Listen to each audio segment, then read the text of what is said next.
നമ്മുടെ കേരളത്തിലെ പല CPM യുവ നേതാക്കളെയും വിഡ്ഢികളായിട്ടാണ് ജനങ്ങൾ നോക്കിക്കാണുന്നത്. SFIയുടെ സംസ്ഥാന സെക്രട്ടറി ആയിട്ടുള്ള ശിവപ്രസാദ് മുതൽ CPMൻ്റെ യുവ പാർലമെൻറ്റേറിയനായിട്ടുള്ള രാജ്യസഭാ അംഗം A റഹീം വരെയുള്ളവർ ഇത്തരത്തിൽ ജനങ്ങൾക്കും സമൂഹത്തിനുമിടയിൽ വിഡ്ഢികളായിട്ടുള്ള പരിവേഷം അനുഭവിക്കുന്നവരാണ്. പലപ്പോഴും ഇവരുടെ വാക്കുകളും പ്രവൃത്തികളും നിലപാടുകളുമാണ് ഇത്തരമൊരു വിഡ്ഢി പരിവേഷം ഇവർക്ക് ചാർത്തി കിട്ടുവാൻ കാരണമായിട്ടുള്ളത് എന്ന കാര്യവും നാം മറന്നുപോകരുത്.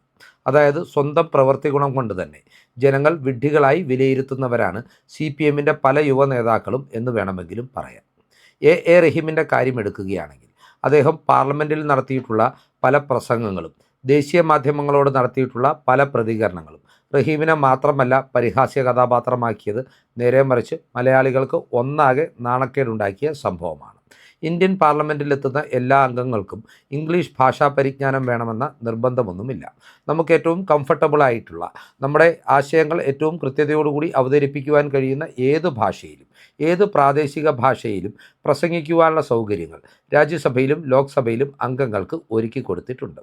എന്നാൽ തനിക്ക് തീരെ വഴങ്ങാത്ത ഇംഗ്ലീഷ് ഭാഷയിൽ തന്നെ പ്രസംഗിച്ച് മിടുക്കനാകണമെന്നുള്ള റഹീമിൻ്റെ ഒരു നിർബന്ധ ബുദ്ധിയാണ് പലപ്പോഴും അദ്ദേഹത്തിന് ഒരു വിഡ്ഢി പരിവേഷം ചാർത്തി കൊടുക്കുന്നതും മലയാളികൾക്ക് ആകെ അപമാനകരമായ പ്രതികരണങ്ങളായി മാറുന്നതും. അതുപോലെ തന്നെ ദേശീയ മാധ്യമങ്ങളോട് പ്രതികരിക്കുമ്പോഴും ഇംഗ്ലീഷിൽ തന്നെ പ്രതികരിക്കുവാൻ ശ്രമിച്ചുകൊണ്ട് വാക്കുകൾ കിട്ടാതെ ബബ്ബബ്ബ അടിക്കുന്ന റഹീമിൻ്റെ വീഡിയോ ദൃശ്യങ്ങൾ എന്നും മലയാളികൾക്ക് അപമാനമാകുന്ന ഒരു കാഴ്ചയാണ് എന്ന കാര്യത്തിലും തർക്കമില്ല. ഇവിടെ റഹീമിൻ്റെ ഭാഷാ പരിജ്ഞാനത്തെ പരിഹസിക്കുവാൻ ഞാൻ ആഗ്രഹിക്കുന്നില്ല. എല്ലാവർക്കും ഇംഗ്ലീഷ് ഭാഷയിൽ പരിജ്ഞാനം ഉണ്ടാവണം എന്ന നിർബന്ധ ബുദ്ധിയുമില്ല. പക്ഷേ നമ്മുടെ പരിമിതികൾ കൃത്യമായി മനസ്സിലാക്കുവാനും അതിനുള്ളിൽ നിന്നുകൊണ്ട് ഏറ്റവും മനോഹരമായി നമ്മുടെ ഉത്തരവാദിത്തങ്ങൾ നിർവഹിക്കുവാനുമുള്ള ഒരു സാമാന്യബോധം ഏതൊരു രാഷ്ട്രീയ നേതാവിനും ഉണ്ടാവേണ്ടതാണ്. ഇവിടെ റഹീമിന് ഇല്ലാതെ പോയിരിക്കുന്നത് ഇത്തരമൊരു സാമാന്യബോധമാണ്. ഇപ്പോൾ ഈ വീഡിയോയുമായി പ്രേക്ഷകർക്ക് മുമ്പിലേക്ക് എത്തുന്നത് റഹീമിൻ്റെ ഏറ്റവും പുതിയ വിഡ്ഢിത്തരം CPMനെയും അവരുടെ പ്രവർത്തകരെയും എങ്ങനെ വലിയൊരു ദുരന്തത്തിലേക്ക് തള്ളിവിടുന്നു എന്ന് വിശദീകരിക്കുവാനാണ്. നമുക്കറിയാം, ഈ കഴിഞ്ഞ ദിവസം മുഖ്യമന്ത്രിയായിരുന്ന ഇപ്പോഴത്തെ പ്രതിപക്ഷ നേതാവായിട്ടുള്ള പിണറായി വിജയൻ്റെ വസതിയിൽ എൻഫോഴ്സ്മെൻറ്റ് ഡയറക്ടറേറ്റ് റെയ്ഡുകൾ നടത്തുകയുണ്ടായി. പിണറായിയുടെ മകൾ വീണ വിജയൻ കരിമണൽ കമ്പനിയായിട്ടുള്ള CMRL നിന്ന് പ്രത്യേകിച്ച് ഒരു സേവനവും നൽകാതെ 2.78 കോടി രൂപ കൈപ്പറ്റിയതിനെ ചൊല്ലിയുള്ള കള്ളപ്പണ ഇടപാട് കേസുമായി ബന്ധപ്പെട്ടിട്ടാണ് ഈ റെയ്ഡുകൾ സംഘടിപ്പിച്ചത്. പിണറായി വിജയനും വീണ വിജയനും ഒരുമിച്ച് താമസിക്കുന്ന തിരുവനന്തപുരത്തെ വാടക വീട്ടിലും പിണറായിയുടെ കണ്ണൂരിലുള്ള സ്വന്തം വീട്ടിലും വീണ വിജയൻ്റെ രണ്ടാം ഭർത്താവായിട്ടുള്ള മുഹമ്മദ് റിയാസിൻ്റെ കോഴിക്കോട്ടെ വീട്ടിലും അതുപോലെ തന്നെ വീണയുടെ കമ്പനിയായിട്ടുള്ള എക്സാലോജിക്കിൻ്റെ ബാംഗ്ലൂരുവിലെ ഓഫീസിലും CMRL എന്ന കമ്പനിയുടെ ആസ്ഥാനത്തും അതുപോലെ CMRL ഉടമയായിട്ടുള്ള മേജർ ഷെയർ ഹോൾഡറായിട്ടുള്ള ശശിധരൻ കർത്തയുടെ വസതിയിലുമടക്കം 12 കേന്ദ്രങ്ങളിലാണ് ഈ റെയ്ഡുകൾ നടന്നത്. ഇവയിൽ പലയിടത്തു നിന്നും കാര്യമായ രേഖകളൊന്നും എൻഫോഴ്സ്മെൻറ്റ് ഡയറക്ടറേറ്റിന് ശേഖരിക്കുവാൻ കഴിഞ്ഞില്ല എങ്കിൽ കൂടിയും തിരുവനന്തപുരത്തെ പിണറായിയുടെ വസതിയിൽ നിന്ന് നിർണായകമായ രേഖകൾ പിടിച്ചെടുക്കുവാൻ സാധിച്ചുവെന്നും അന്വേഷണത്തിൽ വലിയ വഴിത്തിരിവ് ഇതുണ്ടാക്കുമെന്നുമുള്ള അവകാശവാദമാണ് എൻഫോഴ്സ്മെൻറ്റ് കേന്ദ്രങ്ങൾ മുന്നോട്ട് വച്ചിരിക്കുന്നത്.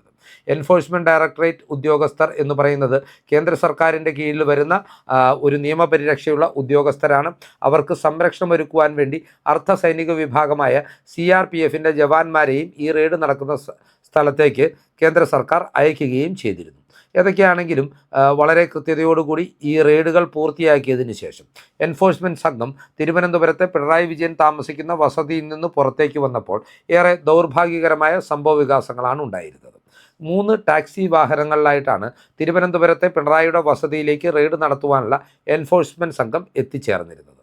അത് ലോക്കലായിട്ട് അവർ വിളിച്ചിട്ടുള്ള ടാക്സി വാഹനങ്ങളായിരുന്നു.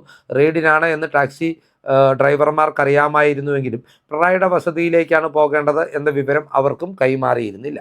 ഏതൊക്കെയാണെങ്കിലും റെയ്ഡ് പൂർത്തിയാക്കി മടങ്ങിയ എൻഫോഴ്സ്മെൻറ്റ് ഉദ്യോഗസ്ഥരും അതുപോലെ തന്നെ അർദ്ധസൈനിക വിഭാഗമായിട്ടുള്ള CRPF ഉദ്യോഗസ്ഥരും സഞ്ചരിച്ച വാഹനങ്ങൾ അക്രമോത്സുകരായിട്ടുള്ള CPM അതിക്രമകാരികൾ തല്ലിത്തകർക്കുകയും ഡ്രൈവർമാരടക്കം പലർക്കും പരിക്കേൽക്കുകയും ചെയ്യുന്ന സാഹചര്യമുണ്ടായി.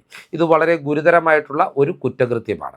അതായത് അന്വേഷണ ഉദ്യോഗസ്ഥർക്ക് നേരെ ആക്രമണം അഴിച്ചുവിടുക, അവരുടെ ഔദ്യോഗിക കൃത്യനിർവഹണം തടസ്സപ്പെടുത്തുക, അവരുടെ വാഹനങ്ങൾ തകർക്കുക, അവർക്ക് നേരെ ഭീഷണി ഉയർത്തുക എന്നീ വിഷയങ്ങൾ ഉൾപ്പെട്ടിട്ടുള്ളതിനാൽ തന്നെ വധശ്രമം അടക്കമുള്ള വകുപ്പുകൾ ചുമത്തിയാണ് ഇപ്പോൾ ഈ അതിക്രമം നടത്തിയിട്ടുള്ള CPM പ്രവർത്തകർക്കെതിരെ കേസെടുത്തിരിക്കുന്നത്.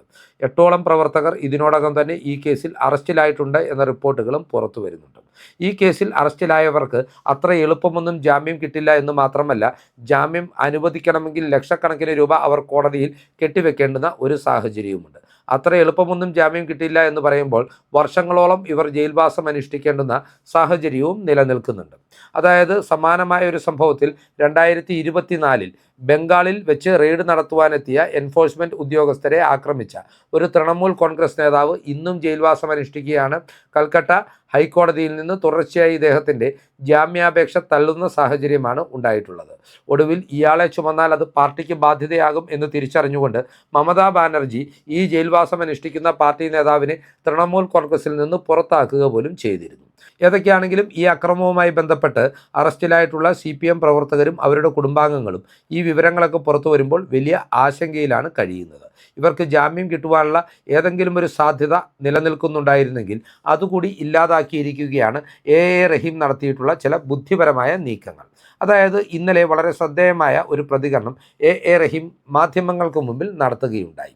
എൻഫോഴ്സ്മെന്റ് ഡയറക്ടറേറ്റ് ഉദ്യോഗസ്ഥർ എത്തിയ ടാക്സി വാഹനങ്ങളിൽ ഒന്ന് എന്ന് പറയുന്നത് ഒരു CITU തൊഴിലാളിയുടേതായിരുന്നു. അദ്ദേഹം ഒരു പാർട്ടി അനുഭാവിയായിരുന്നു. തനിക്ക് സംഭവിച്ചു പോയിട്ടുള്ള ഈ ഒരു ദുരന്തത്തിൽ, തനിക്ക് നേരെ നടന്നിട്ടുള്ള ഈ ആക്രമണത്തിൽ CPMനെ പറയാതെ പറഞ്ഞ് കുറ്റപ്പെടുത്തിക്കൊണ്ടും ഏറെ ദൗർഭാഗ്യകരമായ സാഹചര്യമാണ് ഉണ്ടായതെന്ന് പറഞ്ഞുകൊണ്ടും തൻ്റെ ദയനീയാവസ്ഥ വിവരിച്ചുകൊണ്ടും ഈ ടാക്സി ഡ്രൈവർ മാധ്യമങ്ങൾക്ക് മുമ്പിൽ പ്രത്യക്ഷപ്പെട്ടിരുന്നു.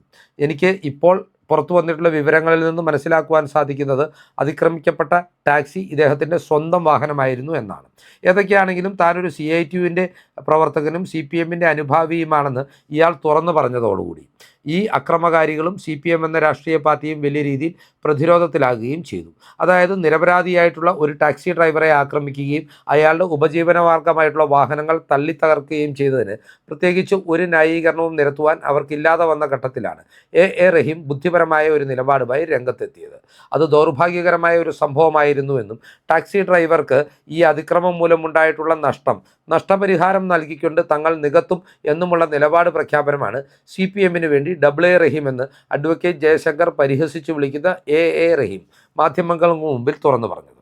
ഏതൊക്കെയാണെങ്കിലും ഈ ഒരു നിലപാടിൻ്റെ തുറന്നു പറച്ചിൽ CPMനും ആത്യന്തികമായി ഈ കേസിൽ പ്രതികളായിട്ടുള്ളവർക്കും വലിയ തിരിച്ചടിയാണ് ഉണ്ടാക്കുന്നത്.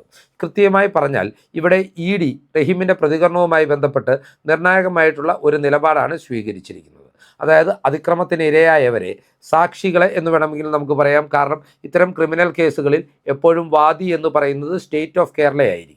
കാരണം കേരളത്തിൽ രജിസ്റ്റർ ചെയ്തിട്ടുള്ള ഒരു ക്രൈമാണ്. അതിനാൽ തന്നെ അക്രമത്തിനിരയായവർ സാക്ഷികളായിട്ടാണ് വിലയിരുത്തപ്പെടുന്നത്. ഇത്തരത്തിലൊരു സാക്ഷിയെ സ്വാധീനിക്കുവാൻ CPMൻ്റെ നേതാവിൻ്റെ ഭാഗത്തു നിന്ന് പരസ്യമായ ഒരു ശ്രമമുണ്ടായി എന്ന നിലയിലാണ് എൻഫോഴ്സ്മെന്റ് ഡയറക്ടറേറ്റ് ഈ നീക്കങ്ങളെ നോക്കിക്കാണുന്നത്.